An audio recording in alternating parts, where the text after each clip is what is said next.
Good morning, હર્ષ પ્રજાપતિ મહેસાણાથી. અને આજે હું છું કુકરવાડા જોડે ટિંટોદર ગામની અંદર કે જ્યાં આગળ આપણી સાથે એક ખેડૂત મિત્ર છે કે જેમને બટેકાના પાકની અંદર એક્વાજેલ, ગ્રેન્યુઅલ, હ્યુમિક અને 82નો ઉપયોગ કર્યો હતો અને જેના થકી તેમને ખૂબ જ સારું રિઝલ્ટ મળ્યું છે. આપણે એમની પાસેથી સાંભળીશું કે એમને શું ફરક પડ્યો છે.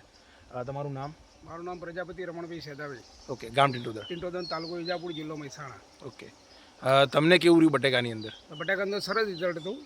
એમાં જે વેસ્ટેજનું પેલો કહ્યું હતું આપણે એક્વાજેલ અને ગ્રેન્યુઅલ પાયામાં, એના તો પાયામાં નાખ્યું હતું, એને રિઝલ્ટ બહુ સરસ મળ્યું હતું. બટાકાની સાઇઝ પણ મોટી હતી અને જે કડક જમીન હતી એકદમ પોચી જમીન રહી, જે શરૂથી મોડીની એન્ડ સુધી જે બટાકા કાઢે ત્યાં સુધી એકદમ પોચી. કપાસમાં હું ગઈ સાલે વાપર્યું હતું, આ સાલ ફરી વાપરું છું કપાસમાં. કપાસ માટે તમે કેટલું 6 ગ્રેન્યુઅલ લીધા ને? હા, 6 ગ્રેન્યુઅલ લીધા. 6 વીઘામાં 6 એટલે 6 × 30 કિલો થાય. રાઈટ. સો આ એમનું રિઝલ્ટ છે. બટેકાની અંદર એક્વાજેલ, ગ્રેન્યુઅલ, પેઝી, હ્યુમિક નાખવાથી ઘણું સારું રિઝલ્ટ મળ્યું છે. જમીન પોચી રહી છે મેઇન વસ્તુ.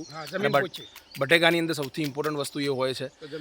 તો આ રિઝલ્ટ છે એમનું. અને જો તમે પણ વાવેતર કરવાના હોય તો એકવાર જરૂરથી એકાદ વીઘાની અંદર ટ્રાય કરજો, તમને ખૂબ જ સારું રિઝલ્ટ મળશે. Right. Thank you. Wish you well.